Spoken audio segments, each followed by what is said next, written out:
ठीक है ना, बहुत सारे उनके आदर्श हैं। राम ने कभी जिंदगी में झूठ बोला? बताओ मुझे। राम ने कभी ईवीएम चोरी करी? तो मोदी जी तो कर रहे हैं, फिर कौन से राम के आदर्श वाले हो गए बताइए आप मुझे, हैं? तो वो राम के नाम पे धंधा कर रहे हैं इस देश के अंदर।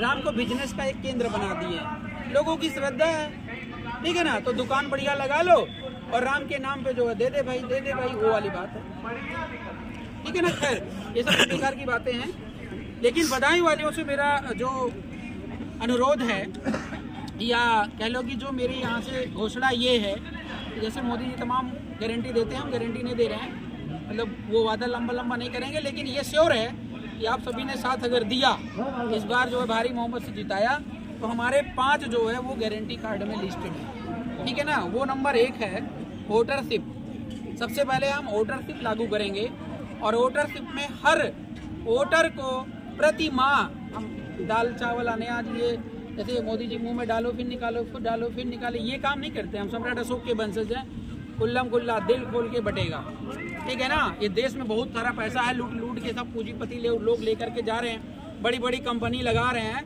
वो सब जो है फिल्टर होकर के आ जाएगा बदायूं में। तो प्रति वोटर को 10,000 रुपए ये आरपी मौर्य की गारंटी है, जीतने के मात्र 3 महीने के अंदर हम लागू करवाएंगे। दूसरी चीज ये है एम्स। यहाँ बदायूं में मेडिकल की सबसे बुरी दशा है, 90% लोग यहाँ पे दवा ना होने से मारे जाते हैं। इनको बरेली जाना पड़ता है, लखनऊ जाना पड़ता है। अभी तक के जितने भी सांसद हुए हैं, किसी ने इस पे ध्यान नहीं दिया। और यहाँ पे शिक्षा की जो है सबसे बड़ी कमजोरी होने के नाते किसी ने जो है विरोध भी नहीं किया। तो सबसे पहला मेरा काम है कि एम्स जो है वो बदायूं जिले में बनेगा, बदायूं जिले में बनेगा, ध्यान रखिएगा। मैं इसलिए कह रहा हूँ कि हो सकता है कोई भारत देश का प्रधानमंत्री बने, लेकिन बदायूं का प्रधानमंत्री मैं ही रहूंगा, समझ रहे हैं ना। भारत का, इसलिए मैं घोषणा कर रहा हूँ, ये मैं करके दिखाऊंगा। दूसरी चीज क्या है, हमारे देश की जो, जैसे कोई बाप होता है वो क्या करता है, अपने बच्चे को पढ़ाता लिखाता है, ईमानदारी से पढ़ाता है कि टाइम पास करता है? ईमानदारी से। तो हम अगर सांसद बन गए तो हमारे बदायूं की जो बच्चे हैं उनको बड़ी ही ईमानदारी से पढ़ाएं, मतलब फ्री एजुकेशन 0 से लेकर टॉप तक, ये व्यवस्था हम लागू करेंगे। चाहे उसके लिए डिग्री कॉलेज खोलना पड़े या कोई भी कॉलेज खोलना पड़े, यहाँ पर वो करेंगे। बदायूं के बच्चे कोई भी निरक्षर नहीं रहेगा। ये मैं खेत में जा करके देखा हूँ ना, 18 साल से पहले बच्चों की शादी हो जा रही है, और मैं देख रहा हूँ यहाँ पे 12वीं से ज़्यादा पढ़े हुए लोग जो है बहुत ही कम मिलते हैं। अब जो मैं बोल रहा हूँ, जो मैं समझ रहा हूँ, ये मेरी एजुकेशन का नतीजा है जो बाबा साहब भीमराव अम्बेडकर से मुझे मिला है। अगर मैं पढ़ा लिखा नहीं होता तो इतना बड़ा संकल्प लेकर के बदायूं में ना खड़ा होता। आप समझ रहे नहीं? इसलिए बदायूं को पढ़ाना लिखाना ये मेरी नैतिक जिम्मेदारी बनती है, और पूरी की पूरी शिक्षा व्यवस्था ये मेरा दायित्व रहेगा, मेरी जिम्मेदारी रहेगी। नेक्स्ट क्या है कि बदायूं के जेल में रह करके मैंने करप्शन को बेहतर देखा है। नंबर 1 है आपका बदायूं करप्शन के मामले में।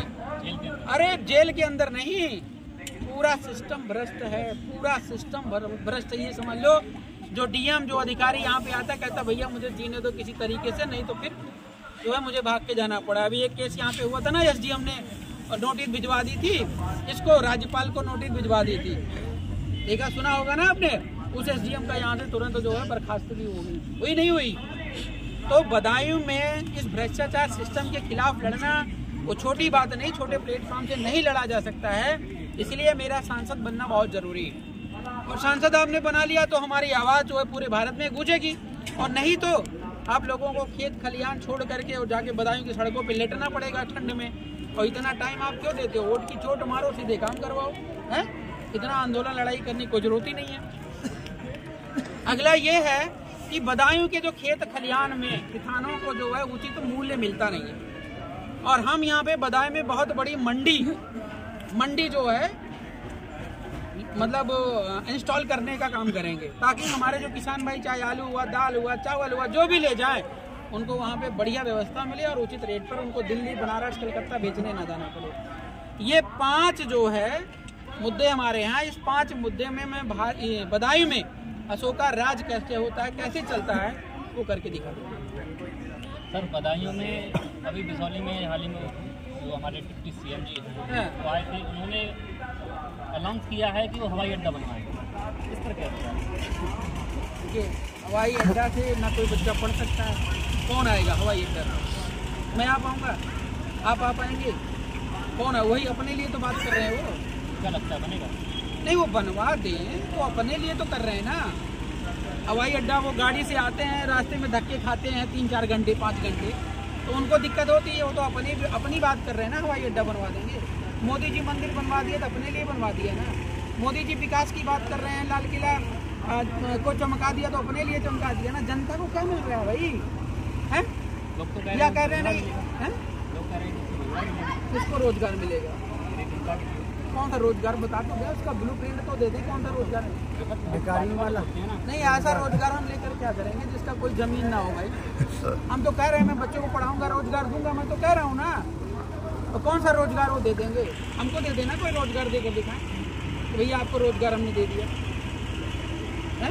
अभी गरीबी खत्म तो कहने के लिए वो जो धार्मिक भावनाएं होती है ना लोगों की, जिसकी आस्था है राम पर, भगवान राम पर, तो उस पर चोट करते हैं। ठीक है ना?